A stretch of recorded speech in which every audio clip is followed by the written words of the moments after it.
down. Turn up for what? Turn up for what? Let me go to YouTube. Bum, bum, bum. Hit that thumbs up button. I don't think there's anybody even here. But if you are, hit that thumbs up button. And turn up for what? This is visible. There is a link down below. I say this all the time. I am sitting with friends many of the time who have Verizon service, speed tests side by side.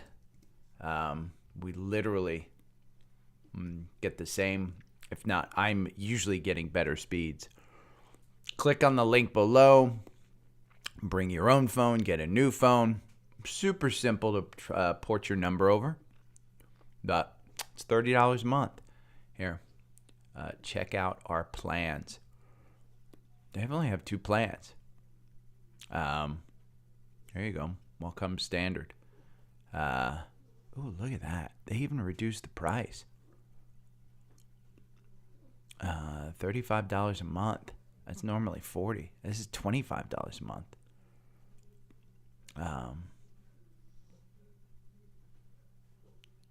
Save $10 on Verizon Home Internet, spam protection. This is the plan I have, $25. I don't care about ultra wideband, premium network experience, doesn't matter to me. Hotspot, I have it, but spam protection and unlimited talk and text to Mexico and Canada. It's good for when I go on vacation. International calling from U.S. to 30 plus countries. International testing from U.S. to 200 countries. So I got the $25 one. And again, you use the link down below and it's 25% off.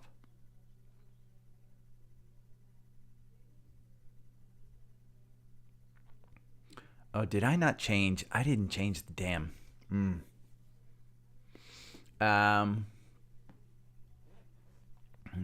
Sorry, yippee good. I am sorry. Push this is for Netflix. So here's the way, and I didn't change the title. I guess I need to probably change the title, but that was yesterday's. I just woke up. My take on Netflix. Who is that? Here's Yippee. I don't trade options, so I can guide you as to my prediction for Netflix. But I have said anything under 300 is a good long-term buy. I am a more of a long-term buy and hold investor than an options player or somebody who's going to essentially give you some guidance on that one. I can tell you from the chart, this is my algorithm, where it, again, from a long-term perspective over 2 years, if you use my algorithm, you wouldn't lose 40%, like if you just bought and held the stock. You would lose 34, but that essentially is, hey, when is a good time to get into the position? Well, now I think 300 is a good support for this one. Let me bring the volume slide a little bit closer so I can show you. Let's move. Here, we're going to move this. This is the volume level. This is TrendSpider. And so if I bring this over kind of the last time that's probably a good one. You can see right here, volume shelf, right at 293. That's right where you're trading at right now. You're trading at 301, so it's over. It closed yesterday at 293. It bounced right off that volume shelf right there. So essentially, if you're seeing a lot of put volume, that is probably because yesterday it just got too high on the RSI. The MACD kind of got up to the oscillator line. So all of the indicators were, hey, it's up there. I still say this gap up here between that seems to have been filled on the way down, but not completely, is a good one. But here's the big gap that I think gets filled. We go back. I guess you can't see it on the algorithm, but on the daily you can. It's up near about 350, and it got filled up here. I think you go back because this provided resistance level, and resistance turns into support at some point in time. So I think Netflix is a good buy for the long term. I don't say for the short term that it's a good one. And the Fed decision, I just didn't change the freaking title. But I think, most people join me on a regular basis. Your boy just didn't wake up well this morning. UNITY, Unity. But yeah, I just didn't wake up well this morning. Let me look at my thing. Coin. By the way, speaking of pre-market here, I was looking at pre-market movers. Oh, here we've got to look at bond. We always start the day with looking at bond rates on Fidelity. And this yesterday was 4.6. The 9-month was the 9-month was 4.6. Short terms went up. Short-term bond rates went up. Morning, Brian. Morning, Joe. Morning, WW. I am late to the party this morning, so I'm going to get started on scans. I had my meeting yesterday with Miss America. Went well. MPLX cross up. Wow. I need to put the bank stuff. DPST FRC. Let's put this up here. Because DPST FRC, I think those are the only two banks that I really want to cover. Ooh, Cleveland Cliffs, another cross up. It's kind of hovering around there. Cleveland Cliffs got killed yesterday afternoon.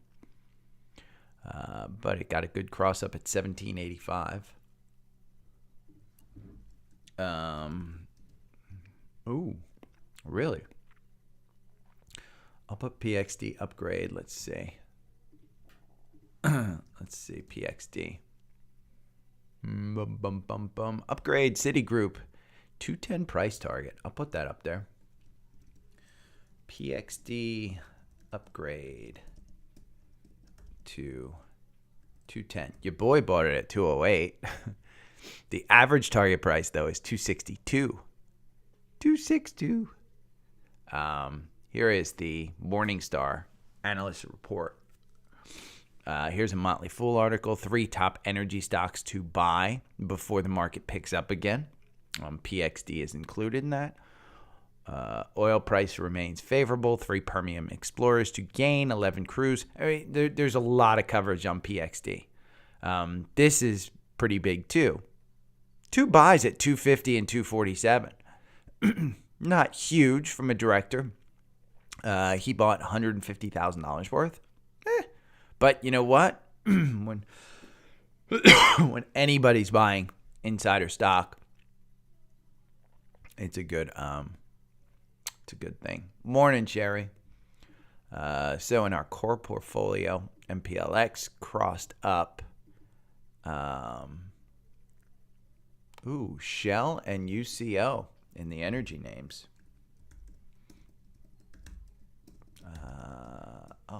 Stop. I wonder if oil is getting ready to take off. It's up 1.77. By the way, as far as I was down yesterday, I think I was down 1.04%. I think the overall market was down somewhere in the neighborhood of 1.6%. So I did well. Your boy also said Shopify at 40. It's at 45. I own this. I think I bought more at 40. UNH just, I think healthcare has its day when we crash, but I'll sit there with a couple of shares at 485. I don't have much. Remember to hit the thumbs up button. Energy, let's look at levered ETFs. None. Wow. I'm shocked that none of the shorts crossed up. You know what did cross up was DRN or DRV, I guess it was. Yeah, there it is. See, it's kind of hovering around here. 5750 was another cross up.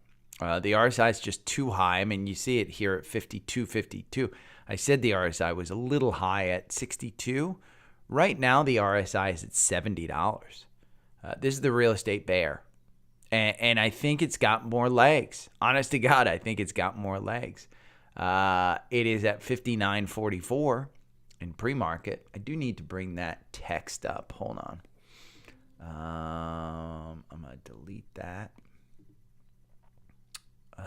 Where is my TrendSpider text? There it is. DRV.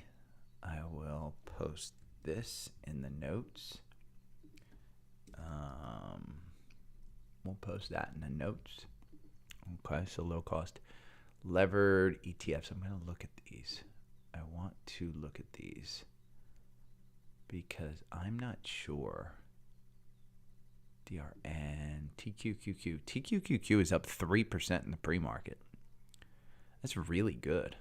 I mean, it's 25. You can clearly see a trend. I mean, down here since March 13th when you were at 20, and you're at 24 right now. And clear trend here. Your boy timed this one pretty well. I think I sold at 40 on a Friday. It went up to 42 or something, but I was happy to take a small loss after I see the big losses.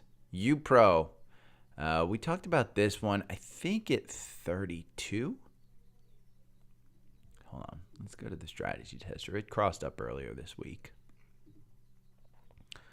34.65, and it's at 34.06 in pre-market. No, I'm sorry, it's at 34.60. So it's almost up to that buy. I said that I thought it was going to be a good one. I do think you may have 39, but it's a Thursday. I don't buy a lot of these on a Thursday or a Friday. And yesterday I was patient. Here's the Ultra Pro Short S&P, SPXL.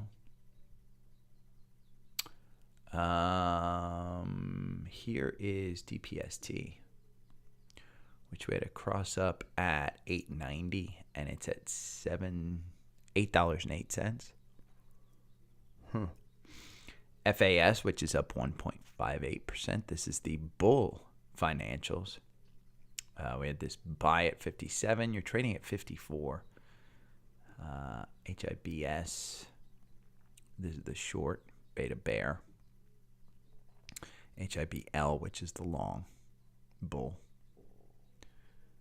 So they work better on the morning, Maddie. Morning, Larry. They work better on the 65-minute one, which Brittany Bitch finally got yesterday and sent me a message. Holy crap, it's awesome.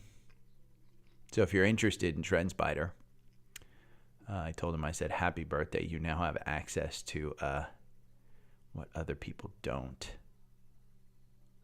Pretty interesting. And I'm always shocked when people get into TrendSpider. I got another message from Greg.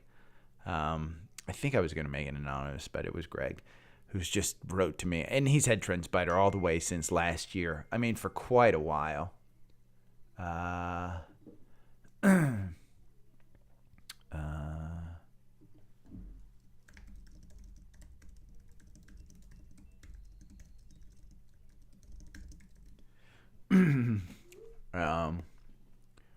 Sorry, Pine Straw people are texting us. I am getting Pine Straw at my house.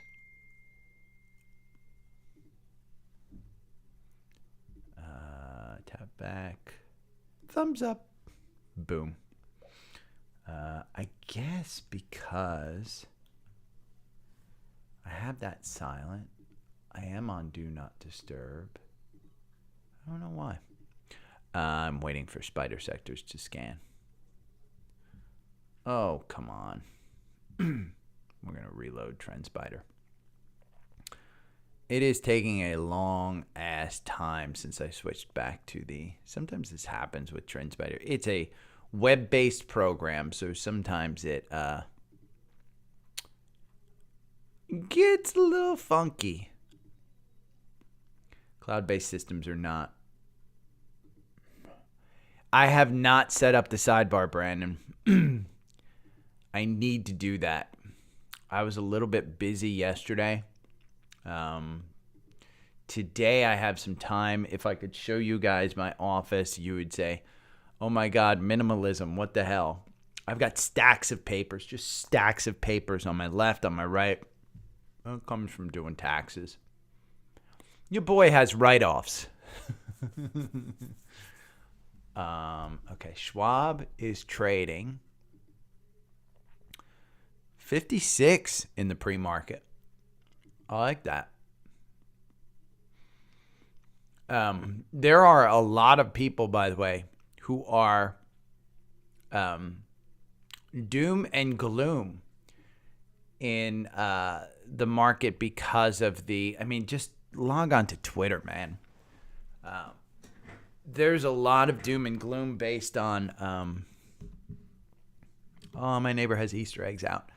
The banking situation. I brought it up yesterday that I think you're fine. I mean, I think the banking situation could take us down. I don't particularly think, ooh, Sedge has a cross up. Royal Caribbean. No.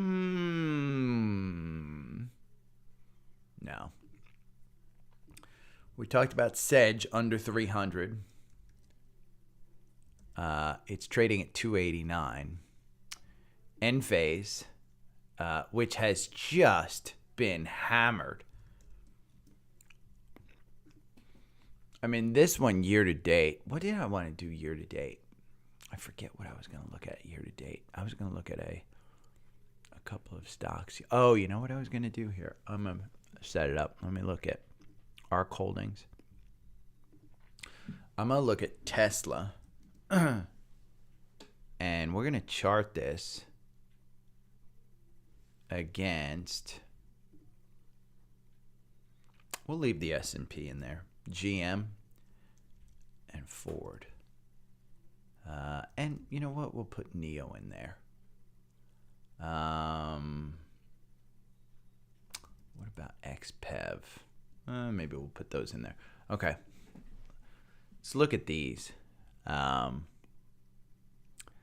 probably could get the S&P out of here. Well, you know, I like the S&P in there just because, again, over 1 year, you're looking at the S&P down 12, GM down 23, Ford down 29, Tesla down 42, NEO down 58, and XPEV down 66.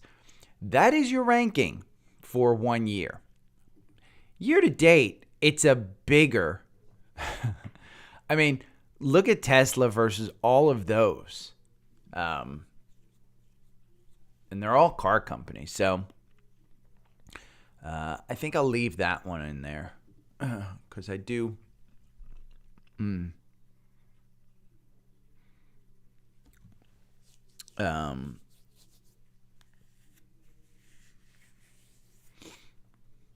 Yeah, Brandon, that sidebar is awesome. I haven't got logged into TrendSpider. I think they have a YouTube video on it.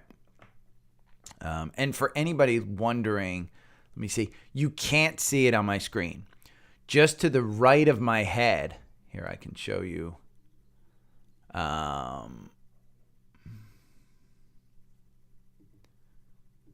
I don't want to show you.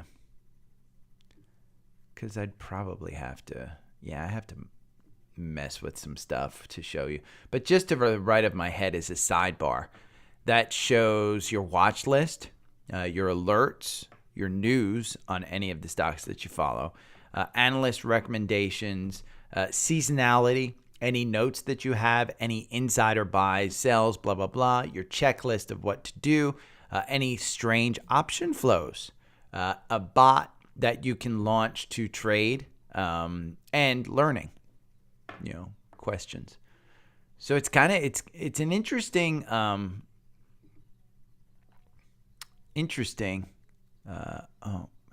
none of these ARC holdings look good. CAM2U. I mean, they all look wacky. These are the wacky ARC ones that have cross-ups. I don't like them. No. Okay, we're going to go down to our Dow 30.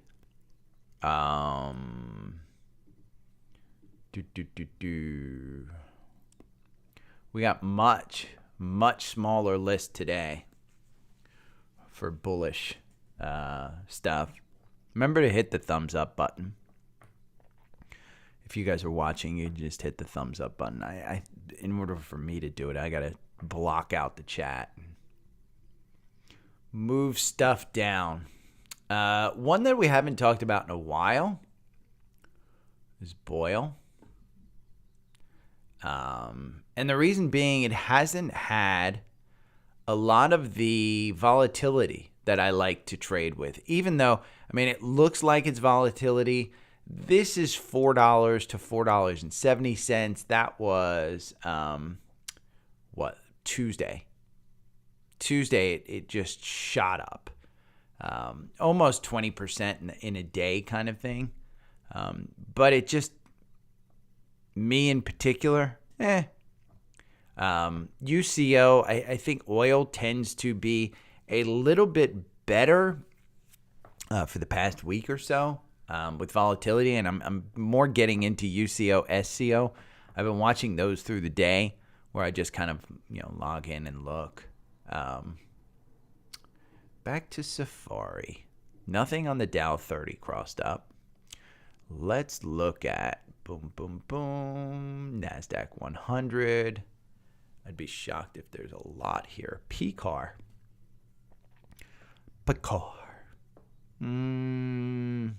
They had their split 3 for 2.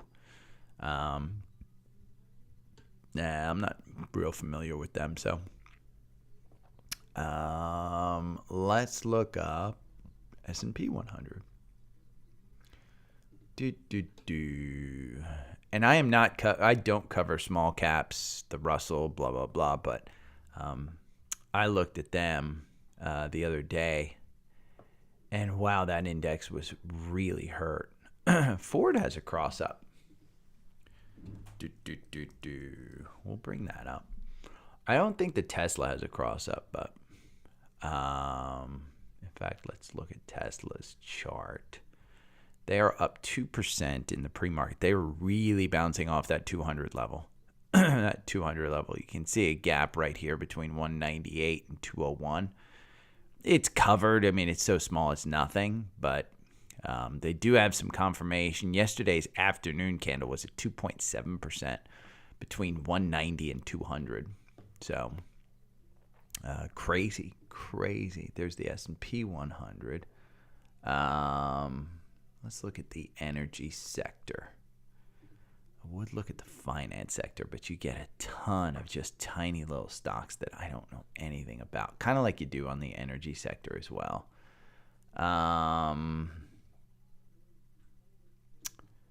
PRT. Pump. This is an ETF, I think. Pump. Pro Petro Holding Corporation. Oh, it's been beaten down. I don't see anything up major. EPM is up 2%. This one's been beaten down. I mean, just to get back to the 200-day, you're talking about $1. Interesting one. No, not enough interesting to bring up. A lot of these just they're too tiny to trade in the pre-market. BP.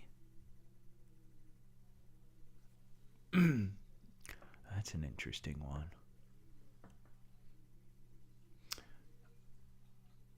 Block.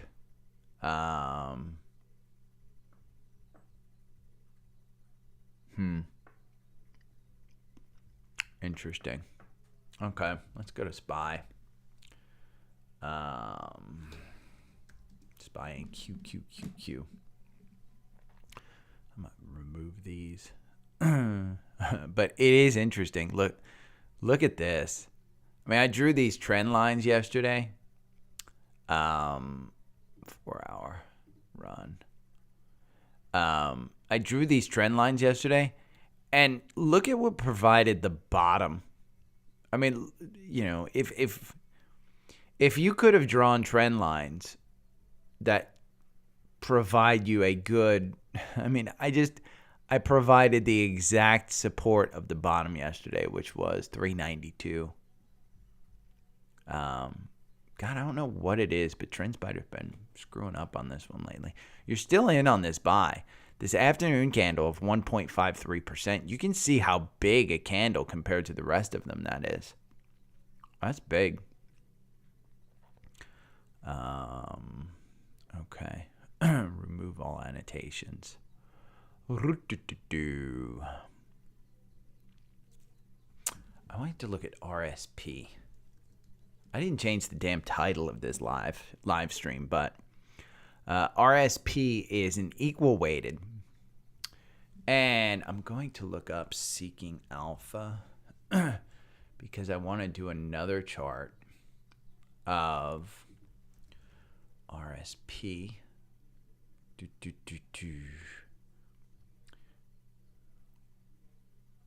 Okay, charting.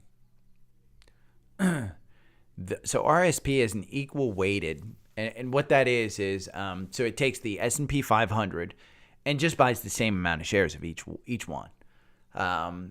What the S&P 500 and SPY and other things do, actually I should put SPY up there. No, I'm sorry. I'm going to put VOO. VOO.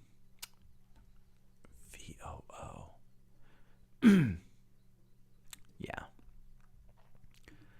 That's what I want to compare, and I'm going to get rid of that. So it's an interesting one because 1 year you're kind of at the same rate of return, 10.7. You're losing 10.7 versus 10.8. Here's what you have to look at. The RSP, which is an equal weighted versus the tech heavy VOO, because the S&P 500, if you go to FinViz, you can see on the heat map here, just look at how big technology is. So VOO is going to weight technology and communication services and consumer cyclical. The bigger the box, the bigger the weighting in something like VOO. The bigger the box, the less it means on RSP, which is just buying the 500 companies. Just, hey, if you know, I'm going to buy one share of Apple and one share of, a small one, Sherwin-Williams or IFF, International Flavors, or even, Basic Materials, VMC. So, it's 1-to-1. And when you look at the equal weight, since March, we've had a pretty big divergence. And so your technology has really taken and led the VOO up 4%, while it really has taken down the equal weighted. It's an interesting look. And I wanted to look at that. But you go back and you go to like a 5-year. And you do see 5 years. It's kind of a difference. 3 years. But there's significantly, you can see how equal weighted has taken off because tech has been down so much just over the last year. And look at that. I mean, tech was just down. Tech was weighing it down, and now RSP has pulled back. Well, a lot of people are saying, hey, RSP, if you're going to buy one today, RSP is probably your best bet because it's going either VOO is going to come down to meet RSP or RSP is going to come up to meet VOO. One or the other. I mean, it's just a good way of looking at things. So, but you know what? I should probably add this in. I'm going to add this in. Let me see. Vanguard equal weight S&P 500. I think I have it in VTV.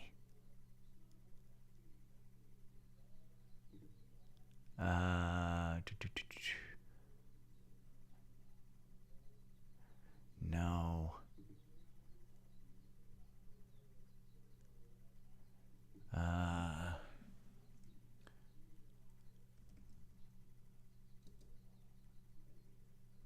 No. I don't want Vanguard equal weight S&P 500. It's not VOO. Let me see if they give a alternative.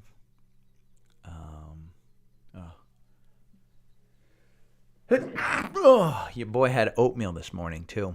I went with oatmeal, blueberries, and yogurt.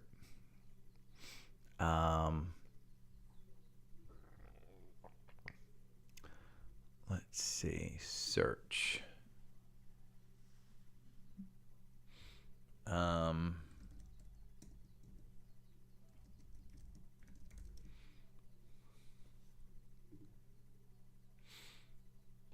RSP. I guess that's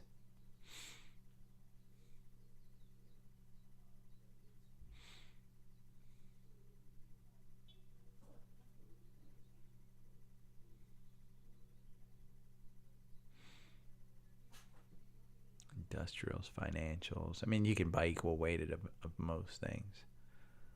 Let's see. Vanguard, ETF, no. Value, growth. I guess they don't have one. So let's add RSP into our low-cost Vanguard ETFs. I should probably change it, but ABBCMM. Let me see, Brian. You got the crazy stocks. These are the ones that bipolar people trade. What is ABB? Let's say ABB Limited, Industrials, Electrical Equipment. It's $65 billion, so it's a pretty big stock. 2.03 million shares. Downgrade. Nothing insider. Sells electrification, automation, robotics. Average target price is 37. You're trading at 33. You're 6% below your 52-week high. 8% up year to date. Over 1 year, it's down 2%. I don't see an enormous amount of volatility that I would like to trade. Your PE is 25, which for an industrial is enormous. Your dividend is 2.77. Yeah, I just don't know enough about it. And I would say from an entry point, it got you in at 33.23, which is where you're trading. I think your upside's limited. I mean, your ex-dividend date is coming up. Nothing huge. CM. Let's look at CM. And then I'm going to start the podcast because the market's already open. Bank of Commerce. That's part of the banking, I think. I think even though it's a Canada bank, it's getting drawn into the financial situation that we're having. You got your ex-dividend date coming up. The algorithm here, by the way, if you wanted to get into this, the average win is 6%. It makes you 8% over 2 years. Meanwhile, if you buy and held the stock, you'd lose 15%. So the algorithm does outbeat that. Let's see, CM. Your PE is 11. Dividend is 5.97%, so not bad. Your average target price is 39. You're trading at 41. Your average target price is 39. December, downgrade.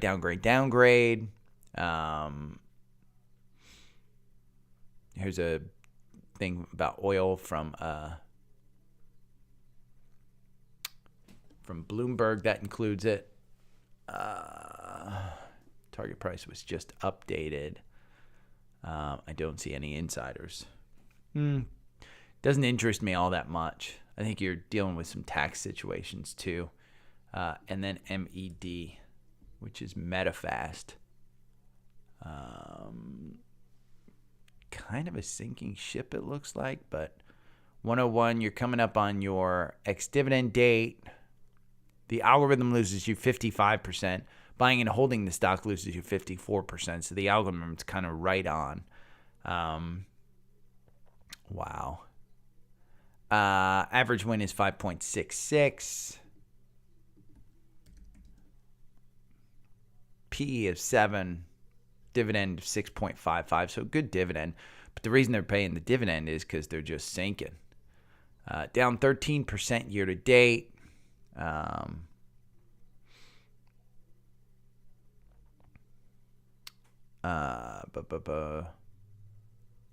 to use powerful breakaway gaps to potential market leaders. Manufacturers, it's weight loss. Got a ton of buys here.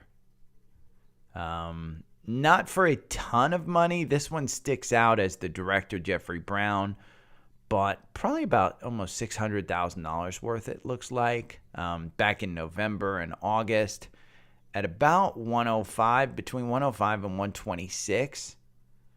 You're trading at 100.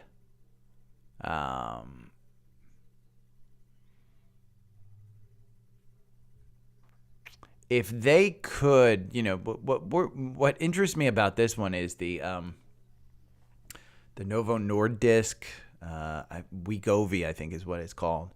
All those shots. It's personal services. I mean, people are going to these folks for that kind of stuff. Chat answered. Morning market movers. Wake up Wall Street. Morning market watch. Daily stock insight. I don't know what that is, Larry. Larry. Morning, William. Yeah. I don't know. Those three that you gave me, Brian, I'm not sure any of them I'd be interested in. Here's where I think we're at the market. I think you're at a time where we don't know if the market's going up or down. You can absolutely trade a lot of these. You can absolutely, look at making short-term bets on some, like the banks, in particular DPST, FRC, even Cleveland Cliffs is what I'm kind of betting in, blah, blah, blah. Even Oxy. Yeah, Oxy on the insider buys. Let's see. I'll pull up Oxy. You know what? Since everyone's on FinViz, not everybody's on TrendSpider. Go down and look. I mean, March 13th, March 15th, and March 15th. March 13th, 14th, and 15th. Look at the value of those Berkshire Hathaway buys. Your average price is around 60. But that's more money than any of us put together. We'll have 10 times over in our lifetime. And Berkshire Hathaway is just loading money into Occidental Petroleum. So you have a choice of buying a couple of things. You can buy Oxy, or, and here's Oxy with a buy at $59.93. You're trading at $59.18.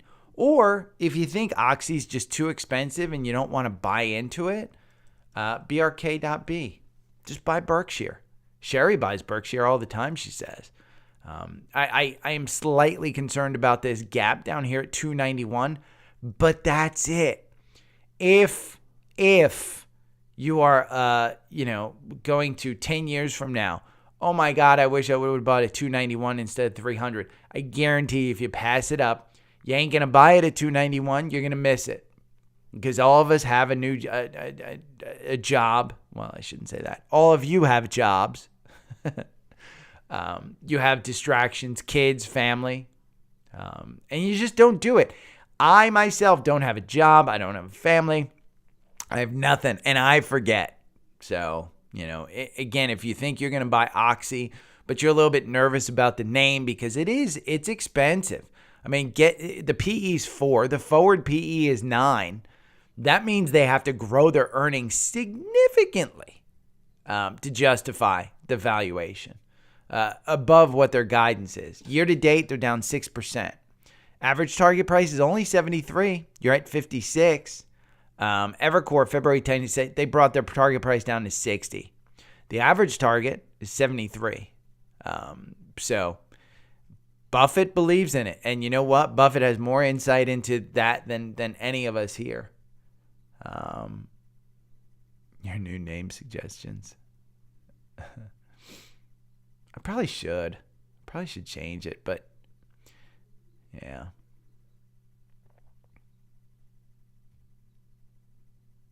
Yeah. I got my parents, but I got enough friends that I call family. In fact, I got a text a friend. He's putting down his cat today. 18-year-old cat, by the way. BOIL is down 1%, but it's on its way up. I can show you. Active Trader Pro. We'll zoom in on BOIL. We'll move this back a little bit so I can see it. It's got its confirmation. It's going for a run.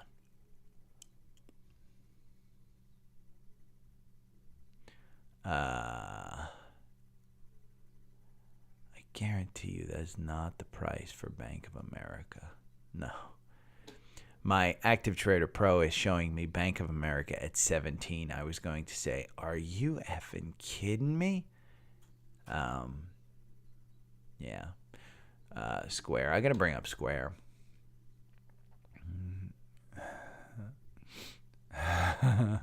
Yeah. By the way, Sherry, Brandon Brittany bitch calls me daddy and you mommy. It's our age. Amazon's up 1%. I am probably up. You know what? I'm gonna start the podcast. Let's get this shit rolling. I'm gonna move over to Safari, and we're going to get SPY up here.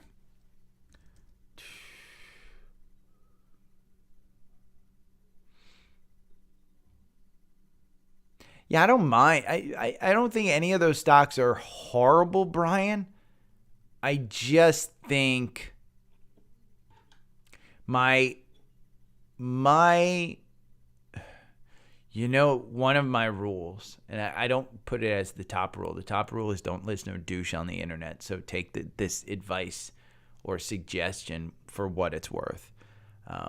Buying on a Friday,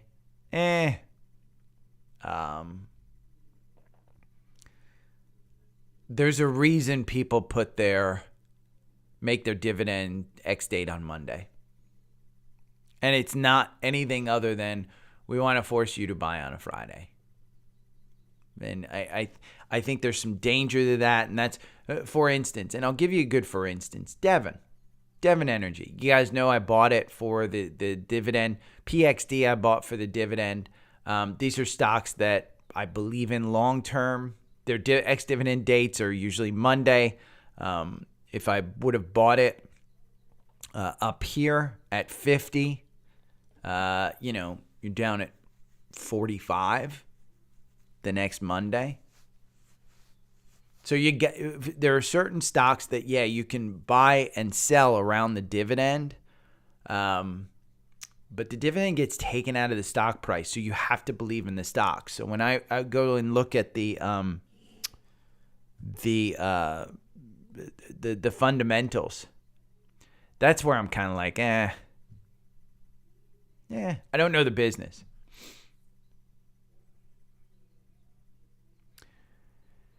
Yeah, Brian, I know. I try and buy GMO oatmeal. I think it's, in my mind, I think it's, let's look it up. Oatmeal, Kellogg's, Y cereal. Let's see what comes up.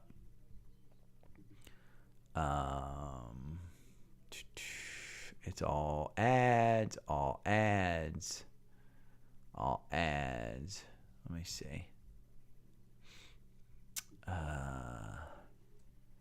Why did Dr. Kellogg make cereal instead of oatmeal? It came up instead of oatmeal. Invented cereal for the invalid people who came to his Battle Creek Sanitarium. It was his little brother, Will, who realized there are a lot more people who are healthy and just want a convenient, tasty breakfast than those who are ill and need a digestible breakfast. There's the History Channel.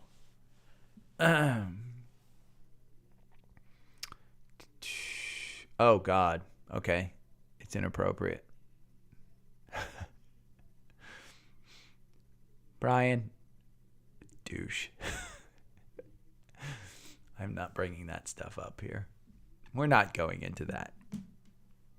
I love my oatmeal, man. I love my oatmeal. Okay, let's start with SPY and Qs. SPY and Qs. Good morning. It is Thursday, March 23rd. I've been goofing around on the YouTubes, as the boomers like me say. I had it was funny. I think I was in my 40s or something, and I had somebody that worked with me, a girl probably in her 20s, and we were talking about like Melrose Place or something. I forget what it was, and she's like, "Oh my God, you're so cute. My dad does that." And at that point in time, immediately understood the age difference. So when I talk about the YouTubes, we're on the YouTubes. Let's take a look at what happened yesterday. Jerome Powell said, "Hey, we're going to go a quarter point, and then we don't know what's going to happen." So market kind of flew, was up about 1% from that point. Then what happened was Janet Yellen said, you know what? We ain't going to backstop everybody. Your deposits may not be safe. And all of a sudden, boom, last 30 minutes of the market just crashed. Don't worry about it. I think it's temporary. I think your deposits are absolutely 100% safe. In fact, yesterday, SOFI came out with a program that if you are one of those people with more than $250,000 in cash, first off, you're effing crazy. You're out of your damn mind. But second off, you can deposit into SOFI, and they will automatically guarantee you and insure you up to $2 million. And the way that they do that is they will spread it around partner banks. So you deposit it, and you can actually withdraw it directly from SOFI, but it might be in the Bank of New York. It might be in Montreal Bank. It might be in another bank. They will take care of that for you. This is what technology does. SOFI is just leading this into the mainstream. There are several apps and several Silicon Valley startups that would have done this for you before, but SOFI is the big boy now. They've started doing it. I don't think the majority of us, and those I say us, I don't have more than $250,000 in cash. I have my money working for me. You should have your money working for you. I don't know too many people other than businesses. Businesses do need $250,000 in cash many times because they have to make payroll. There's a huge difference between a business and an individual. Most of us individuals do not have $250,000 in cash. You should not have $250,000 in cash. You should go back and take some financial courses to understand why you shouldn't have $250,000 in cash, but businesses do. So the fear is when you say you're not going to backstop it, that people are going to take a run on the banks. If businesses started to take money out of the banks, we'd be in trouble. You'd have more Silicon Valleys. You'd have more signature banks. You'd have more failures. I think Jerome Powell struck a great tone yesterday. I think Janet Yellen was in front of the Senate and essentially said what she thought, and what should have been said is that we are not going to backstop everything, Because if the government backstops everything, we will go broke. You will see this economy come to a complete halt. So that's exactly what went on yesterday. A whole lot of nothing. So you could buy into the market, and you'll probably expect today to be up. The NASDAQ's up 1.36. The S&P is up 1%. Your boy here was down 1% yesterday. Most of the indices were down 1.6. So I was beating the indices. And I did it with Apple. And there was a note out from TrendSpider. Apple, and I put it in our Facebook group. Let me go to the Facebook group and just look it up so you can see it. And if you haven't joined our Facebook group, it's down below in the description. You can see it. You can join it. Let's see. I think Brian posted in our Facebook group. But I did put this chart up. I think it's a 65-minute chart of Apple with a head and shoulders pattern. Essentially, if Apple were to make a move and to continue the breakout that it is, Apple would have a $170 price target. So where am I? I'm right here. There we go. Measured move. This is a, we're going to go in here. Head and shoulders right there. Left shoulder, head, right shoulder. It's an inverse head and shoulders, and you've got this move, and that's about 157. It's going to take off to 170. So that's what that's saying. So let's go to the 65-minute algorithm, which does 65-minute chart, 65-minute candles. Brandon got this one yesterday in TrendSpider. He is a TrendSpider subscriber. I sent him this. I put it out there in the Facebook group that this is how you set it up in TrendSpider. You guys can go set it up in your own charting program if you want.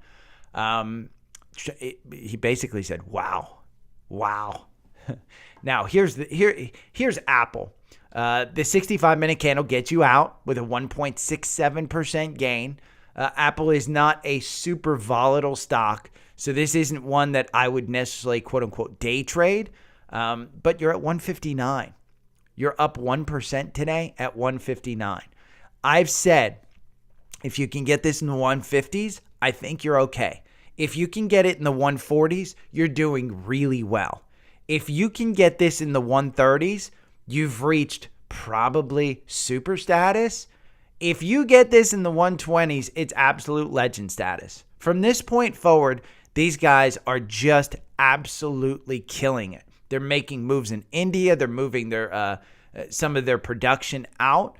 They're going to have a virtual reality headset, whereas, Facebook failed in this.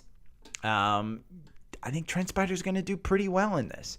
So if we go back and we do a monthly, and I'm going to go back here to 1981, and we look, April, 60% of the time, Apple was positive for the month of April. 53% of the time, Apple was positive for March. 52%. Where do you get under the 50? It's in June. And it's 43% of the time. If you had 4 out of 10 wins in Vegas, that's, I think, a little bit less than what you have in a roulette, because you have green as the one thing, but you have black and red there. But 60%, 62%. The bad month is September. September, Apple just crashes. And you look at the last couple of years, and that's been the case. But Apple with the head and shoulders pattern, TrendSpider kind of drew it up that way. 170 a share is what they're saying if it's a measured breakout. Let's look at SPY. Where are we on SPY? The market's already open. I said yesterday, that's a huge candle. That is a 2% candle yesterday in the afternoon, 2.07, with a high of 400.68. A low of 392. It's a pretty big move. You see those on Fed days. And yesterday was, while we heard the Fed say things that were pretty accommodating, then Janet Yellen came out. I honestly, God, when he was speaking at 2 o'clock, it didn't move. It was completely flat, and then you were up. And in the last half hour, it just crashed. Today you've got a green candle so far. Right now it's not about 10 o'clock. And this is on a 65-minute, by the way. So let's look at a 4-hour. We're going to go back to the 4-hour. By the way, that's a 65-minute 2% candle. In the 4-hour, I don't think you have 2%. I think it's like 1 point something in the afternoon. But TrendSpider's being a little wacky right now. Be right back. It's doing it again.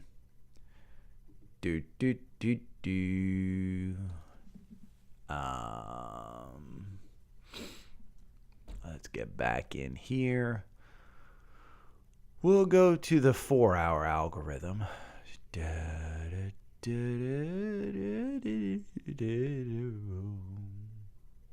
the 4-hour. Okay, sorry. I had to restart TrendSpider. The 4-hour, yeah, the afternoon candle is a 1.53. Today's candle, you opened up at 395. Right now, you're at 396. It is clear 4,000 is a resistance point at this time. With yesterday's candle going up to 402 at the high, 4,000 is kind of the top there. When we get over 4,000, 4,000 provides support. Old resistance provides new support. So I think SPY is that. QQQ, I'm sorry, yeah, 3 Qs. QQQ, we're still in that bull run. We're still in that bull run with the 294 as your buy-in. You're at 311. So even though you had a little crash yesterday in the afternoon, that's a 1.64% candle. Even though you had a little crash, you're still in an upward trajectory. Don't look down. Don't look down. So I was doing a chart, and I discovered a new ETF, and a little bit of a difference in divergence when I was looking at stuff yesterday. RSP. So RSP is an equal weighted S&P 500 stock. What does that mean? That means when you go over to FinViz and you go and look at the heat map that is on the front page, if you look at that heat map, it's in the upper right. It is just a bunch of boxes with the symbols. And it'll show you green, red, depending on where the stock is today. It's a 15-minute delay, just so you know, unless you upgrade to FinViz Pro, which I do not. But you can see here, the size of this box is the size of the market cap, comparatively speaking, to the rest of the S&P 500. So VOO actually buys stock in Apple based on the size of that block. It is a distributed ETF that is based on the market cap of each company. So, for instance, because Apple or Microsoft and Apple are such big boxes, it's going to buy more of that stock than it is something over here like Celanese Corporation, CE, which is tiny. It'll have, 500 more shares of Apple than it does of CE. So that's what you're looking at when you're looking at the VOO. It buys shares based on the market cap. RSP, it's going to have 1 share of Celanese and 1 share of Apple. So you can see year to date, there's a great divergence. It's VOO is up 4%. RSP is down 1.6%. That's year to date. And so some people are saying if you wanted to get into a ETF today, RSP might be a better choice than VOO. One of the two things are going to happen. Either VOO is going to come down to RSP or RSP is going to come up to VOO. But usually it's similar in that they'll move kind of in the same direction. But you can see, we go to 1 year. You can see RSP was greatly outperforming last year VOO. You can see, it was even back here in February, it was minus 0.12. VOO was down 6.54. So you can see they diverge there. 3 years, same kind of thing. There's a divergence of RSP over VOO. 5 year, same kind of thing. They just move kind of and they come back together. So it depends on your timeline. But year to date, people are saying, hey, RSP over VOO. I thought it was an interesting chart. Wanted to show it to you. ONON. Josh Brown bought this as his stock in the middle of the day yesterday. I wanted to bring it up. It has made moves. I know nothing about this stock. I'm looking at it right now. It is not making money. It is a footwear and accessories company. They are up 66% year to date. Over 1 year, it's up 3%. Target price, $26.66. Its 52-week high is $29.27. It is trading at $28.64, 2% down from there. But I wanted to bring it up because it has moved incredibly just in the past, probably a few days. March 17th, which was last week, this was a $21 stock. The algorithm got you in right before earnings at 21. They announced earnings, boom, shoots up. $30 stock today. So ONON. If we go down here, you can see Wedbush upgrades them, $25 price target. Goldman upgrades them, $28 price target. So I think it's a little bit overblown right now because you are at $28.64. I would wait for it to pull back. This shows you that $30 is built in this stock. So if we come back down to 20, 30's it. Go to 30. Lulu got an upgrade yesterday. I talked about Lululemon under 300. It got an upgrade. It's over 300. It's at 308. So let's look at Lulu. Who upgraded it? Let's go to FinViz and look. Lulu up. Its PE is 30. Let's see. Redburn initiated coverage sell. I don't see an upgrade. I heard that they got an upgrade. Again, the target price on this one is $377. So even here at $310, you're probably doing okay. But you would have to understand that it is expensive. It's super, super expensive. The PE is 33. For a cyclical company, for clothing, that's huge. Nike, same PE, but significantly higher earnings. Nike's downgrade yesterday was March 22nd. Barclays upgraded them with a 154 price target. 121 is where they're trading. So if you want to look at Lulu or Nike, either one. Coinbase received what's called a Wells notice, which that comes from the SEC. And it's, hey, guys, we may think you need to be regulated notice. That's exactly what that is. Exactly what that is. And you can see today it's down 16%. It's trading at 64.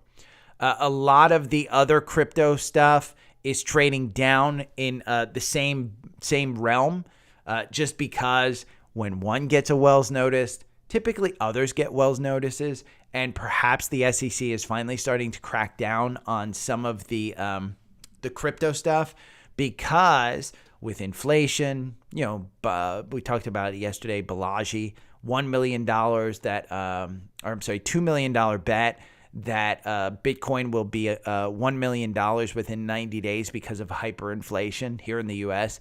If the world currency, the U.S. dollar, hits hyperinflation, you will want to be in Bitcoin. You will want to be in some kind of other currency. You won't want to be in U.S. dollars.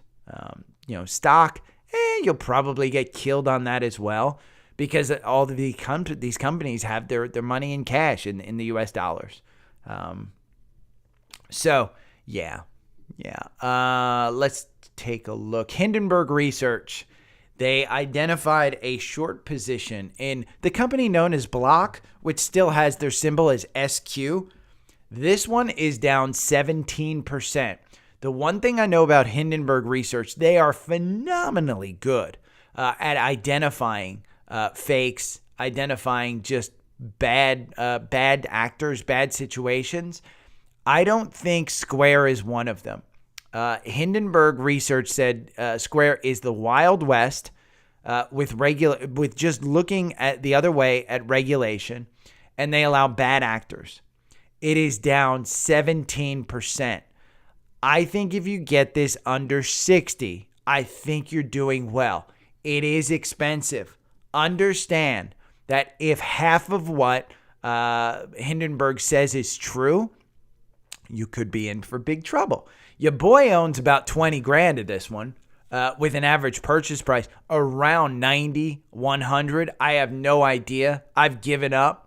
I haven't added to it. I believe in Jack Dorsey. I was like, yeah, the MFer actually goes and does, meditation retreats. That's the kind of guy I want to follow. That's the kind of guy I like. Well, I might as well travel into, what was that dude who took everyone down to Panama and took some drinks? Jim Jordan? Oh, no. Jim Jordan is just our senator. Yeah, douche. Both of them douches. I hate both of them. But yeah, so Square, probably stay away from it. You know where you can go? PayPal. You can go PayPal. I think PayPal. I don't know who owns Venmo, but, for my vacation, up into Virginia and North Carolina, we all use Venmo. Simple, easy. Paid them back. I think I put down the reason. It was kitten cuddles and purring. My friend's wife said, "What the hell did you guys do in North Carolina?" I told her, I said, what happens in North Carolina stays in North Carolina. Your boy had some fun. But yeah, I think PayPal's a good one. I own both. I don't think PayPal should get hurt by this one. They're down 1.57. I think you're fine in either one. Honestly, I didn't read Hindenburg's research. I did the scroll over it. But if you do want to read it, you can read more about this stuff. See, it's all here. Jackson inflates the user number. Essentially, what they're saying is, hey, when they report numbers, they just inflate it. It could be. Who knows? PXD got an upgrade. This is Pioneer Natural Resources. Crazy dividend. Your boy got his dividend. I bought it 208. It's trading at 192. And when I looked up, I said, okay, let's see.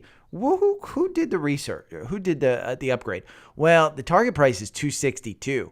Citigroup upgraded them from neutral to buy with a $210 price target. Well, since I bought it 208, that 210 is up from where I did. Their average target price is 262. Their PE is 6. Their dividend right now is yielding 14.35%.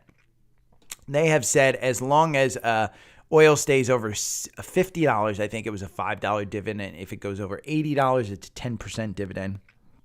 It's a floating dividend. I think they're fine. Their forward PE is 7. These guys are fine. From a long-term standpoint, if I were to look at this stock, it looks expensive. It is over the 200-day. You've broken down from this ascending triangle. I think buying in here, I think you're fine. You're on the downside here. I don't think that this is a company that is going bankrupt. I think you can see, look, $1.77, $2.55, $4.13, $4.58, $7.74, $9.38. Their earnings per share have been going up. You've got $5.91 on this one. So it started to come back down. Well, why is it coming back down? Because they're paying out so much freaking money in their dividend. So take it for what it's worth. Own it. I particularly own it. I'm going to own it for over a year. I do own this one in my brokerage portfolio. So, but PXD got an upgrade. I have a bank manager that listens to me. I will mention his name if he wants me to, but I just say he's a bank manager because he said he hasn't had a lot of time to listen to the podcast. Obviously, he's a bank manager. He understands what's going on. He's probably sitting there at the teller desk telling people, your money's fine. Grandma, your $50 that you send to your grandson, it's still going to be there. He's probably calming some nerves. And it's not grandmas that he's calming. It's probably business owners and things of that sort. But he has been busy at the bank. He wants us all to know that. Thoughts on NVIDIA. So here's my thoughts on NVIDIA. This is a Jim Cramer darling, but it's also an AI darling. And what was interesting, yesterday I found out NVIDIA and Tesla have finally flipped to where NVIDIA's market cap has beaten out Tesla's market cap.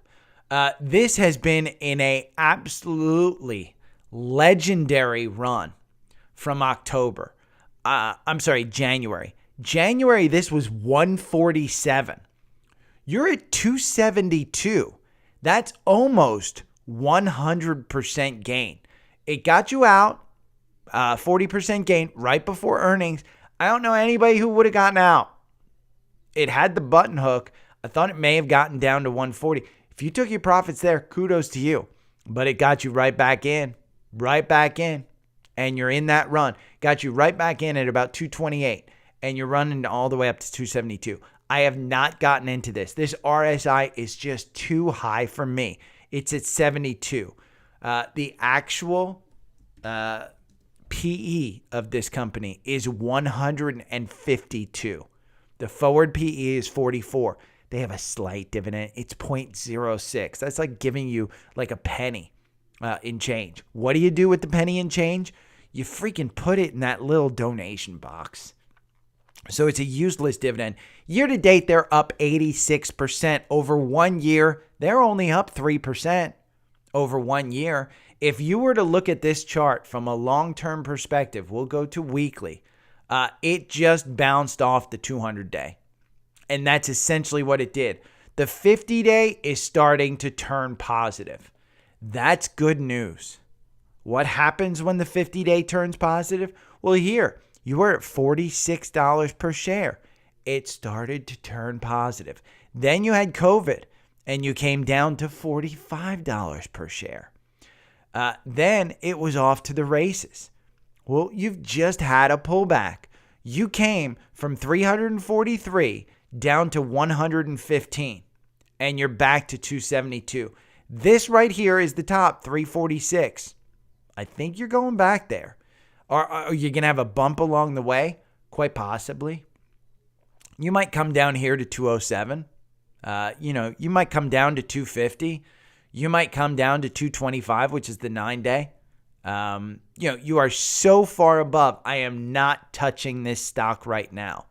The average target price is 250. You're at 273. You're 5% above your 52-week high. Let's see. Sales. Look, January, they're all selling. And it's not minor. Mark Stevens here, 19 million, 14 million. This is a director in the company selling crazy amounts. That's more than the pool in the backyard. That's not more than Warren Buffett has bought in Oxy, which I can pull up as well. It's nuts. It is crazy to buy at these levels. Now, I've said that all the way since 220. I have been wrong, but I'm not touching it. You know what I would touch? AMD. AMD has a similar path to NVIDIA. Back here in January, 64. You're only at 101. So to double, you'd have to get up to 120. That's an interesting one. The RSI is at 72. I don't know that I'm necessarily buying here. I do own this. I own this at about an $83 price target. This is not in our core portfolio. NVIDIA is. And NVIDIA is in there because it's been running. And I wanted to put it in there because it is running. I don't personally own it, but I do own AMD. And the reason I own AMD over NVIDIA, look at the PE, 152 on NVIDIA. We go to AMD, it's 110. I mean, that's still high. If you want a chip stock and you want something that's a little bit less, Qualcomm, it's at 11. And it's got a 2.46% dividend. It's up year to date, 13%. It's not soaring like the others. It's different kind of technology. Qualcomm isn't in AI. They are in some other, self-driving for Volkswagen, things of that sort. So you've got a little bit of a difference in that one. But I'm not in NVIDIA. Let's see, Microsoft. He wants to know about Microsoft. Microsoft I own. Microsoft is one of these stocks. It's the weekly stock picks. Are you doing bad if you buy at 277? No. I mean, long term, this is a cloud company. They have moved from, I think, 40% cloud to 50% cloud to where I think in the next year, they're going to be 70% cloud. That's what these guys are. They're integrating artificial intelligence. They're doing everything right. Satya Nadella is just doing things really, really well. Your PE is expensive. It deserves that PE. It's 30. So here, Microsoft at 30 or NVIDIA at 150. You're 12% off your 52-week high, which is 315. I think you're going back there. Year to date, you're up 15%. It's got a 1% dividend. Again, pennies. It's not huge. You're not even keeping up with inflation, but the growth is there. Your earnings, your catalysts are gone, but your earnings are coming up April 25th. Google just put out something about their AI Bard being integrated into the Google stuff. You're going to see press conferences and hype rallies and things of that sort around Microsoft as well. Back in January, this was a $230 stock. I think $250 is your pivot point on this one. I think if you buy at $270, you're not doing anything wrong. I think you're better off at $250. Your boy has hundreds of thousands of dollars of Microsoft. I own it. I continue to buy it with the dividend. I just reinvest my dividends in this one. I just leave it. So Microsoft, I do like. I think it's a good buy. In fact, I think it's part of when I said 5 stocks. I think it was a couple months ago when I said, hey, what are the 5 stocks that you would hold for 5 years? That's one of them. And you know what's another one? Apple. I mean, take your pick, Apple or Microsoft. They're in different businesses. Remember, Apple's main core portfolio is the iPhone. Microsoft's core portfolio is software. They're going to be a cloud company, but it's absolutely 100% software. So it's different businesses. I think you're fine owning both. And SMCI. This is super micro computer. I don't know anything about this, but holy crap. You were trading at 95 March 20th. You're at 117 now. SMCI. Let's look at them. They are a technology, obviously. PE of 10. No dividend. They're up 43% year to date, 174% over 1 year. You are trading 1.46% above your 52-week high. So you're trading against 52-week highs. Your average price target, 100, and you're trading at 117. You can read why. Simply Wall Street, PR Newswire, they're all putting out. It's AI driven, 100% AI driven. I'm seeing some buys here, 256,000 on February 3rd at 85. Great buy. You're seeing buys at 80. I'm not seeing anybody buying this in 100. I am seeing some sales, minor sales, nothing huge. 416,000. You're seeing some of the sales at 71. They're a little bit higher with $3 million, $4 million, $4 million. That's back in January. They were expecting kind of a push. This may be a hype play. That's kind of, with these sales back in January at 71 and 80, you're seeing, I just don't know. They're exercising options. So maybe they're just selling the exercised options. But that doesn't tell me that, hey, this is a great thing. They're doing it in January. Typically, that's a tax move. When you exercise some options and you actually sell it, it's just a tax move because you take that money and you reinvest it and you make the money for your taxes over the next year. So that's essentially what that looks like. But read up on it. I don't know anything about it. In my mind, I think just with the headlines of AI, I think that's where you're going. It's just an AI play. It is over its 52-week high, so that's the only danger that I would say. But this chart is just enormously positive. So I wanted to show you Oxy because Oxy did get those insider buys. Oxy is trading at 59. I said under 60 is a great price. Well, you know who else thought it was a great price? Berkshire Hathaway, March 13th, 14th, and 15th. They put in, almost $500 million. They have well over $1 billion into this company. Probably, we're talking $10, $15 billion into this company. Just look at the 10% owner's share buys. All the way since it looks like May of last year. They put $335 million in with the initial buy in May. Average price of 57. Look, You're down at those prices where Berkshire likes to buy this company. Warren Buffett ain't trading this one. He's buying it. So Oxy, interesting play. I got an alert on DRV yesterday. I did not put it up because I did not believe it. DRV 57.20.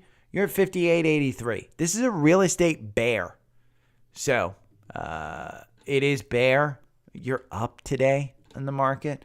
So I don't exactly know where you're going with this one. There is this gap up here to 61, but 58.83. The buy-in yesterday was 57.20 on the algorithm. So I figured I'd bring that up. I think I covered everything in my notes. Oh, what I didn't cover. DPST. This is our triple levered bull. It is trading at $7.69. It got you in a few days ago at $8.90. This has been crazy. But with the current candles, I'm seeing a downward trend. Scares me a little bit. This is a triple levered ETF. So you've got to have tight stop losses on this. In the 65-minute algorithm, you are not in. This got you out in March 21st at $8.91. Got you out with a 1% gain. March 22nd at 11.40. This is 65-minute algorithm. This one over 2 years loses you 36% in this particular one. If you bought and held it, you'd lose 69%. Now, if we go to a deep candle, well, I don't even want a deep candle because I don't want to trade regional banks for 5, 6, 7 years. 1,000 candles is 8 months. 8 months. Your average win is 4.43. I do think that you have an opportunity here. I do think that this gap between 10.99 and 12 gets hit in a healthy market. If Jerome Powell, Janet Yellen, they did not give us, hey, we're in a healthy market in the banking sector yesterday. They gave us, oh shit, we're going to have some problems. It is up 1% today. So I think if you get in this at 7s, I think you're doing fine. I think if you get down to the 6s, that's when you run for the exits. When you hit a 6 handle on this one, you run for the exits. FRC, this one went on quite a ride yesterday. This one is up 3%, 1382. I think I said yesterday, if you get in at 14s, I think you're okay. Again, if we were to draw this trend, if you were to just take a trend line and draw, let's go from the lows here. So if we were to hit, that's the trend line right there. There's a 65-minute candle. So it's a super, super short time frame. It's not probably, scientific because, again, you're only talking about 2 days here. But I think that's the trend that I'm kind of seeing. You've broken the trend under. So I'd be a little bit careful of this one as well. If you want to, roll the dice with some grocery money, roll it. Do it. Okay, let's go back to the 4-hour algorithm and we'll look at some scans. Some of our core portfolio, by the way, FRC, just so you're aware, in the 4-hour algorithm, finally has the button hook starting to happen at 1327. 1327 was this morning's buy-in on FRC. Their earnings are coming up April 11th. So you've got quite a catalyst. Look at that MACD. It's finally crossing up. The RSI is at 22. So I think if you get in a 13 on this one, I think it's a great roll of the dice. I actually may play it for, a couple $1,000. Might not be a bad play. You do have that gap up there around 46. You ain't getting up there. Let's go to some of our scans. MPLX. This is a master limited partnership for oil. I am in this one. Yesterday, 34.01 is where it crossed up. It's trading at 33.98. This has a crazy good dividend. I have owned this ever since COVID. When COVID first happened and they made their first dividend payment, I got in. 9.17% dividend. So I've been appreciating the actual asset plus gaining that dividend. It has been a phenomenal play for me. It is long-term. I don't trade that one. Cleveland Cliffs, your boy got in at $20.50. Well, I tried to time it. I missed it. $18.38 is the buy-in. It doesn't have confirmation, but $18.38 was the buy-in yesterday. 1804 is where it's trading today. I'll probably add more to this. What worries me a little bit is this gap down here between 15.35 and 16. Worries me a little bit because it's on the downside of the 9-day, which is typically what I use. But I will use the 65-minute algorithm to try and trade that one. Another oil, SHEL, got in, and this one is Royal Dutch Shell. 56.98 was the buy-in. You've got a little bit of gap down here between 55 and 56. You're trading at 57.04. Again, it's oil. I think oil probably is going to go up. I just like it. And speaking of oil, UCO. UCO had a cross up on the 4-hour algorithm. 23.46. You're trading at 23.88. I think you've got a pretty good uptrend on this one right here. And it took a while for the MACD to cross up, but it finally did. If you get to the 200-day, it's 28.49. That would be quite a move. And boy, oil would really have to go up to make that move.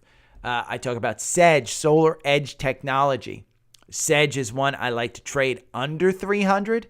It's trading at 372. I'm waiting for the algorithm to actually pull up. You've got this gap here between 252 and 262, and another gap between 271 and 278. I worry about this one slightly. And the only reason I worry about this one, again, it's at 300. So it's a little bit expensive. The cross up happened at 295.54. I would say if you want to buy into this one, you absolutely, once you get 10%, sell it. Or sell 50% and then buy back in another 50%. But I think you can trade this one pretty handily under 300 and then over 300 for your gain. Enphase Technology, ENPH, 209.65 is the cross up. It's trading at 212 right now. If we were to look at a long-term chart of this one, a weekly chart, you can see it starting to pull back there to the 200-day, which is 142. Be careful of this one. And I didn't pull up the fundamentals for Solar Edge, but it's similar. The PE is 73. It is super expensive for a solar stock.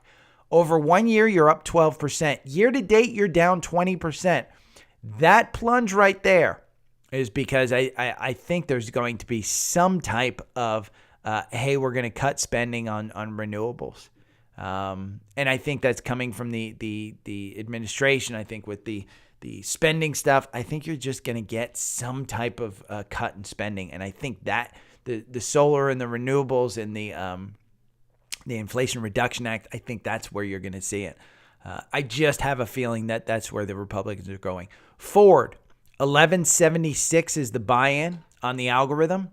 It had a cross up. I am not a super fan of Ford. I think they've lost billions of dollars on their EV projects. I think they're now making cars that actually lose them money. I think they have operational problems. They are a Cramer hype trade. Every time Jim Farley goes on Cramer, he talks about how great it is. Cramer buys it for his portfolio, and he always buys it around $13, and then it dips down to $11. So this fucker is just not dollar cost averaging his stuff. What I wanted to do was take a look at some car companies. And let's take a look at year to date. Because Ford had a cross up, year to date they're up 3.26%. And look at this chart. What's Tesla up? 76%. What's the S&P up? 2%. Well, what's GM up? 0.6%. And then you bring in the Chinese car companies, NIO and XPEV, they're down 5% and 4% respectively. Now, when you get to 1 year, it's a totally different chart. 100% different chart. Tesla, down 40%. S&P down 11%. GM down 22%. Ford down 28%. You get to the Chinese car companies. NIO is down 57% and XPEV is down 65%. That's just 1 year. Go to a 3-year chart. Tesla is up 581%. S&P is up 77%. GM is up 95%. Ford is up 205%. Chinese car companies, NIO is up 295. XPEV is down 52%. So when you're looking at car companies, I do think Tesla is your stock to look for because over year to date, Tesla's up 82%.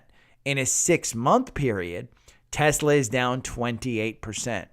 In this one, there's nobody making money, but the S&P is your number one at plus 5.88%. It's the only one that's positive.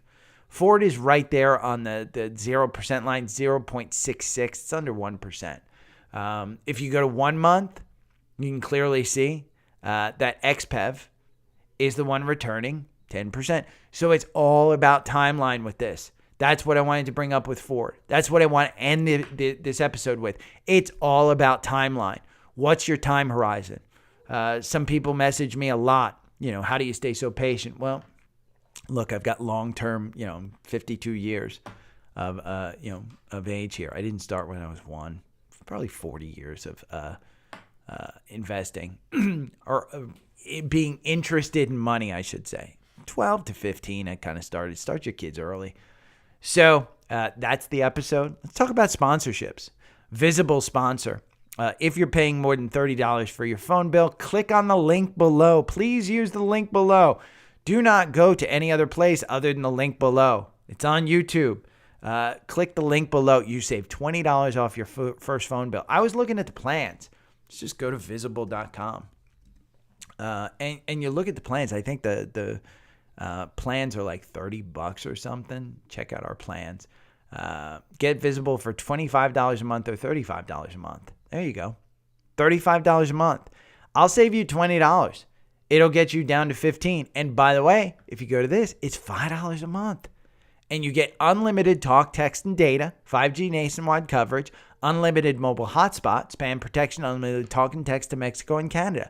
If you want to upgrade, you get some extra stuff, 5G ultra wideband, which you don't have. It is unbelievable, this service. I'm usually sitting with people who are paying $90 a month to Verizon, to AT&T, to whoever. I mean, Verizon's got the best network. This is the Verizon network, 100% owned by Verizon. Click the link below. Do not go to visible.com. They don't save you $20. Me, with the link below, I save you $20. Again, if you have a phone plan. Second sponsor is TrendSpider. Click the link below. I save you 25% off the monthly cost of TrendSpider. I got 2 messages yesterday how unbelievable TrendSpider is. I use it. I built my algorithm. If you sign up with me below, I give you access to my algorithm. I give you access to the 4-hour algorithm, the 65-minute algorithm. You get access to all of the custom watch lists that I have. These are the core investments, the energy names, levered ETFs, low-cost Vanguard ETFs, the spider sectors. I'll give you whatever you want. And you get my scans. So you don't even need the podcast. You just sign up for TrendSpider. I mean, I'm just a douche on the internet. Rule number 1. Third sponsor is ID Shop, idshop.com. For any of your badge needs or printing, these are the guys I work with. I am going to Chicago and Houston in April. I will not be doing the podcast. idshop.com. They are great. They're a family-owned business here in the U.S., down in South Carolina. It is unbelievable what these guys do. If your business needs badges, they do it. If your business needs any kind of tools and stuff for printing, they do it. Just contact them, find out what they can do for you. It is a phenomenal business. They really, really are great. They handhold every customer. You guys like me, you'll like ID Shop. Trust me. That's it.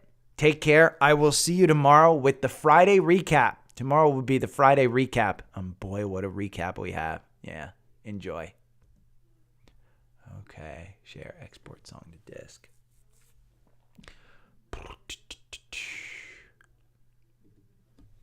Yeah, Brandon, I need to reset my browser, but I also need to, it's TrendSpider. It happens on my MacBook too. I think I need to rewrite the algo. I think for some reason in their servers on the cloud, the algo kind of gets a hiccup.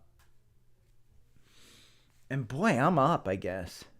What about the Japanese? I've been looking at TM for a while. And they have Yeah, I'm confused on that one too, Christian. I don't cover Toyota, and the reason I don't really like Toyota, I think Toyota's backwards. They're a company that doesn't believe in the electrification. They've made no bones about it. They don't want to go EV. If we add Toyota in here, let's say add Toyota. I've got to get rid of one. Let's get rid of the S&P. We'll add Toyota.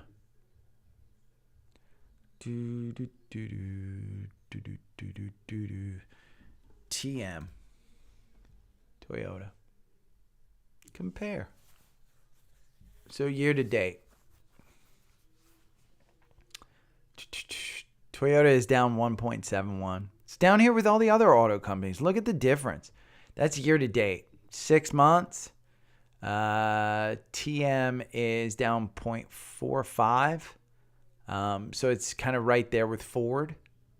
5 year. I mean, look at Tesla over 5 years. Toyota's only up 7.34. Yeah, they like hydrogen, I think. TikTok CEO's getting grilled. But look at the 5 year. I mean, it's clear which one's winning. 1 month. XPEV is up over 1 month.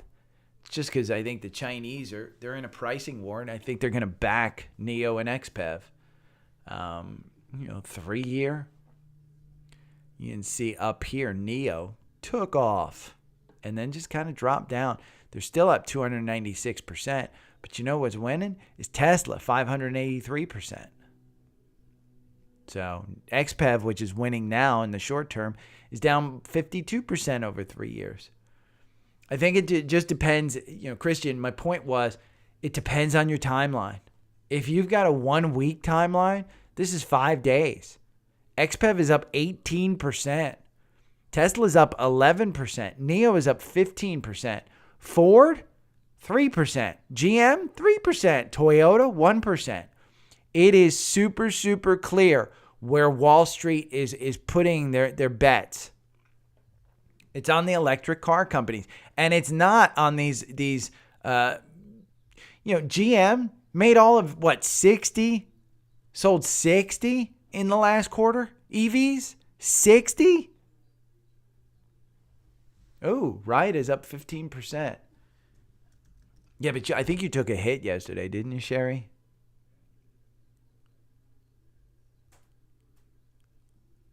Oh, look at that.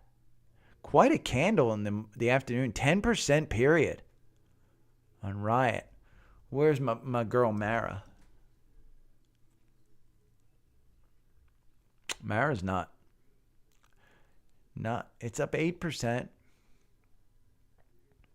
I think crypto's going to get a big one. Okay. Let me move you guys over here to Active Trader Pro.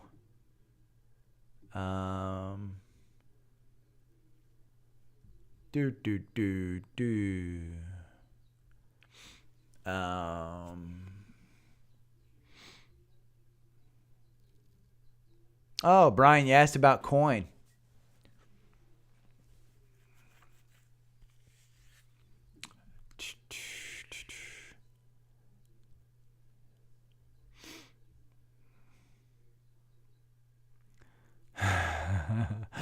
I love this discussion on here. I'm on the Facebook group. Good discussion on coin. I went over it for you though, Brian.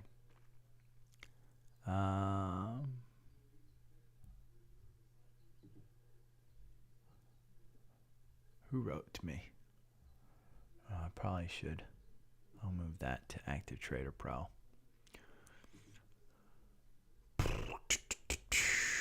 All messages.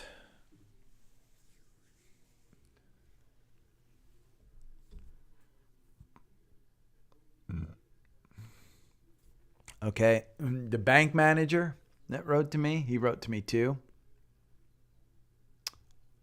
5% of their depositors are not FDIC insured. I don't know which bank he works for.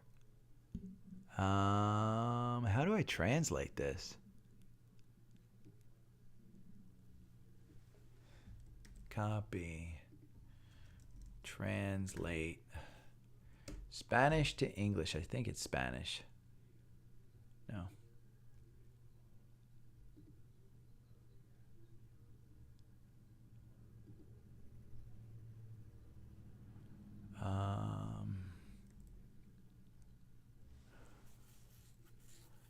Oh, Forex trading. Yeah, we're going to block you.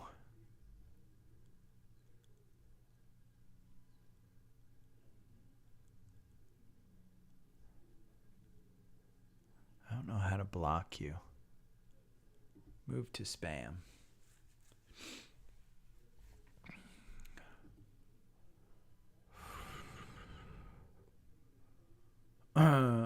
Hey, Brandon, if you're still listening, I know you wrote to me about the signal stack. Hey, yell at me if you're still listening.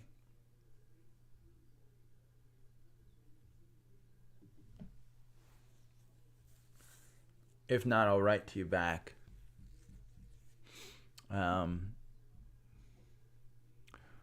Reason is a signal stack. So you guys know, signal stack is the bot portion of TrendSpider.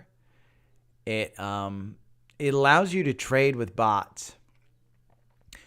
The one thing I know, Brandon, about bots that you have to be super careful about, and a couple of other folks have done it from the podcast, and the reason they say be careful is because there's always seems to be a difference between the price that TrendSpider or any other charting program in back testing has alerted to you as the price versus the price that you actually get from your brokerage. And so they have said, hey, the results are not what the back testing gets. So you can set up a limit order based on the price that the charting program has triggered as a buy, versus the and one of the people on Instagram has actually done this. She's in England, and she set up kind of a signal stack. I don't think it's signal stack. She uses another program, but she set it up with a limit order.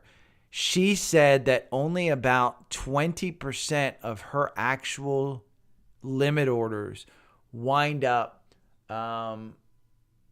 going through and actually completing. So, and I don't, she doesn't use, she does not use TrendSpider or Signal Stack. She used something out of England or something. I don't know. She trades on the U.S. market, but I haven't asked her specifically. But she, along with two other people I've met who are listeners, and I don't know if they're here. I don't think that they are. I think they listen on the podcast. There's so many more people who listen on the podcast than join the Facebook, or I'm sorry, the YouTube or Facebook or anything. The podcast gets a ton of listens. But that has been the feedback. I personally, when I was like, oh my God, I can do bots, I set up a paper trading account. I think with TD Ameritrade it was. This was 2 years ago when I was day trading, so I don't remember the whole thing. And it lasted a week. And the reason it lasted a week was I just couldn't get what I wanted out of the bots, and I didn't trust it. So I may be saving you a lot of time by telling you, hey, if you don't get what you want, it doesn't mean that it's a horrible thing, but it does mean there have been so many other people who have tried, and kind of the same thing. They've told me the same thing.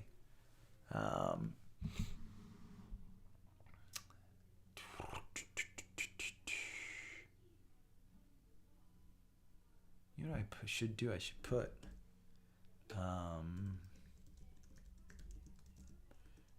Tesla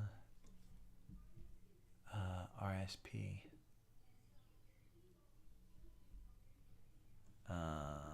Ford, GM, Neo, XPEV, TM.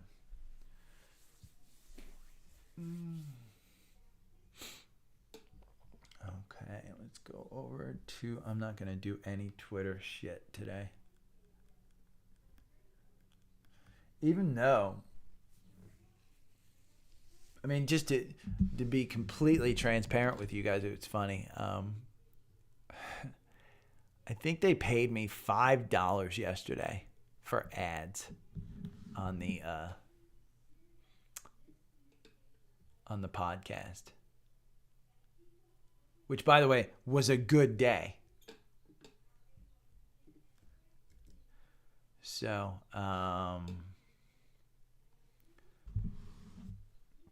DPSD, Microsoft, BOIL, UCO, SCO, KOLD. Apple, Amazon, Microsoft, Google.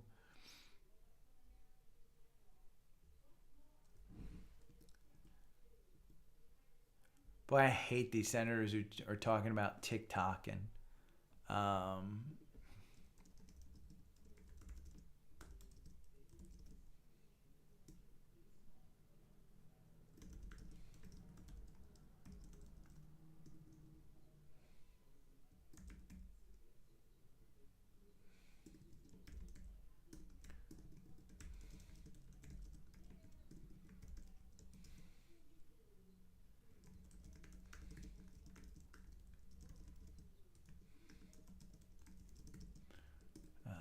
323.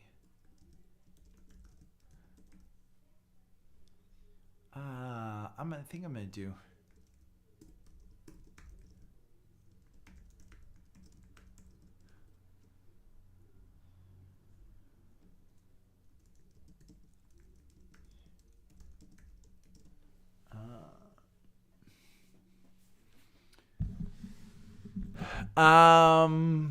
The folks who I interact with, I would say yes. They absolutely know how to use it. I'm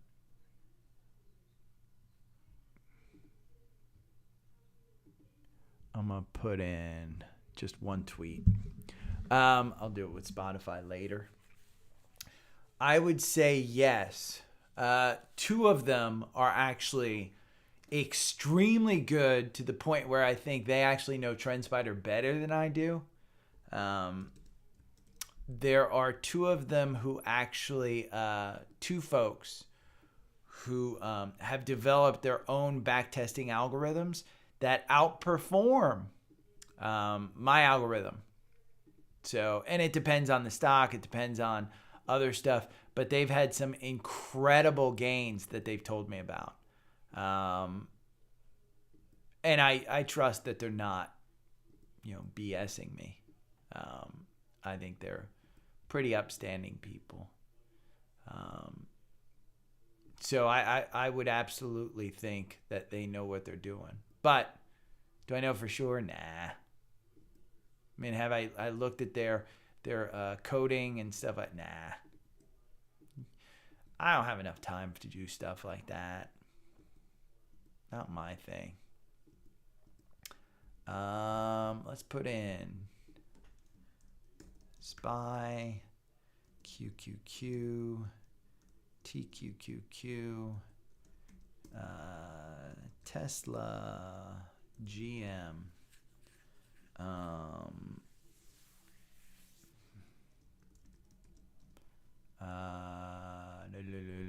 Okay, that's it. I'm just gonna do that. We're good. And who? I have a notification about something. Who's yelling at me now on Twitter? Thank you. My weekly stock picks. Yeah, they paid me $5. Let's see.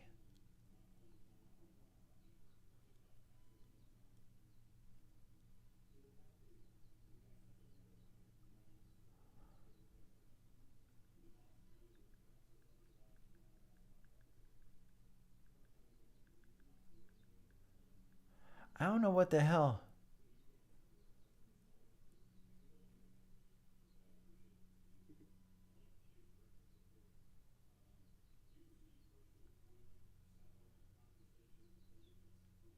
Oh, I think they paid me more yesterday. I hate Spotify. See you, Sherry.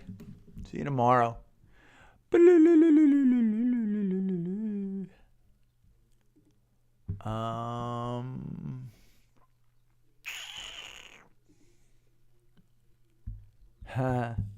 Enjoy your rest, Brandon. Let me know how the stuff goes. I'll write to you on Meta. I say Meta, Facebook. I'm in Cleveland Cliffs, and I'm in the 65-minute algo. This is the crazy thing. Oh, no, I'm doing Mara. Mara has you out right now.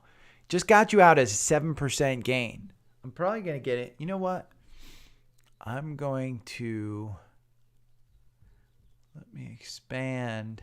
I'm going to set up a alert. I want to get rid of that, get rid of that, get rid of that, get rid of that. And I want to add in that. That's our 8-day.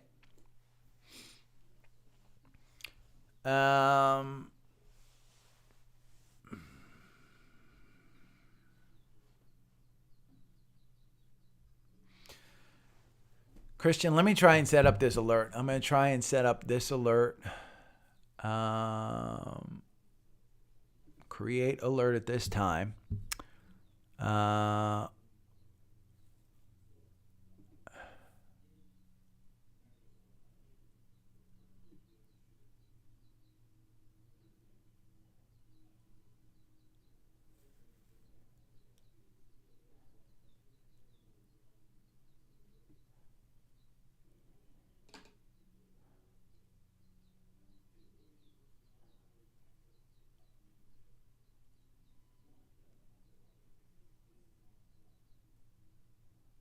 Okay.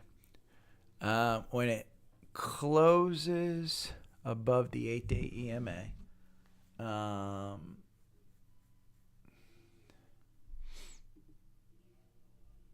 do it for 30 days past.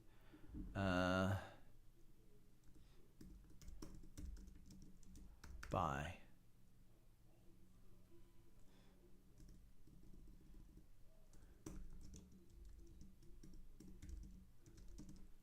Okay, we're going to say that. Create alert.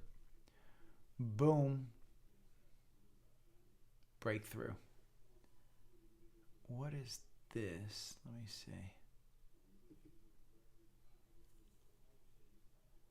Okay, when the MACD crosses up. There we go. Oh.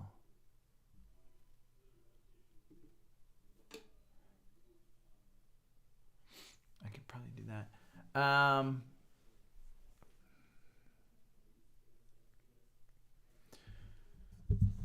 Okay, let me look at TSM.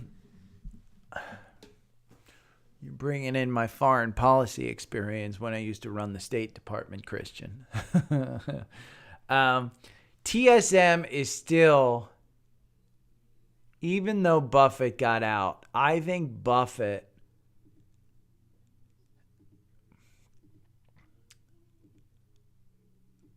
I mean, let's be honest. Buffett knows people in the administration. Let's see. 950. Okay. Buffett knows the administration. There's a reason he sold TSM. And I don't know. I think TSM in the 80s is a great buy. I mean, look, it just got you out with a 5% gain, got you right back in at 95. I think in the 80s, it's a great buy. I think that's exactly where he bought it. I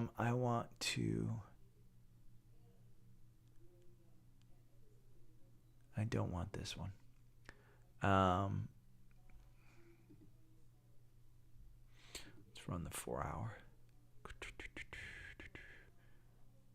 12.26.9. That's the one that I want. You're still in at 89.06. I think if you bought in the 80s and you're getting up at 95, I mean, you're almost at your 52-week highs. Your 52-week high is 109. And that was when Buffett bought it. Wasn't it back here? Let's see.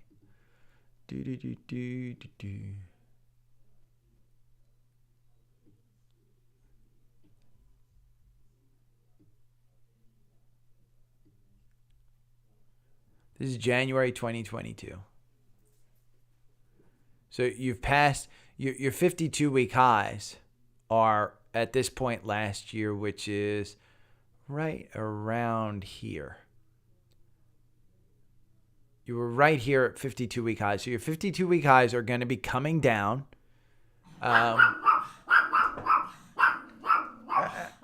Sorry. Hey,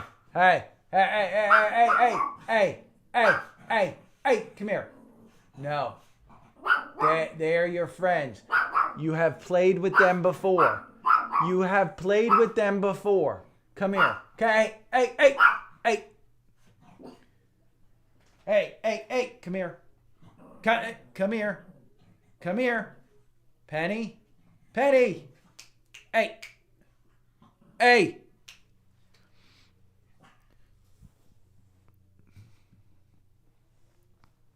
That's Christian. I think he's made it clear. That's what he's afraid of.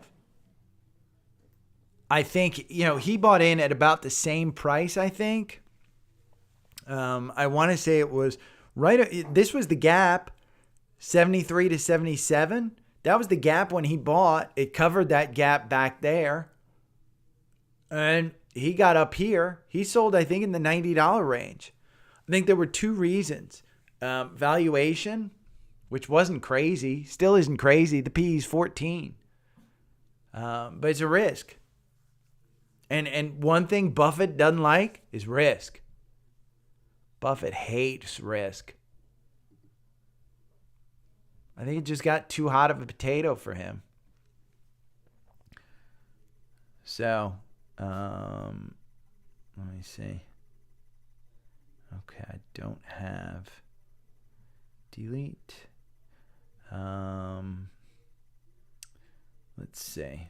Indices check. I'm checking on the indices. I am up 1.79. And am I underperforming? It looks like I'm underperforming.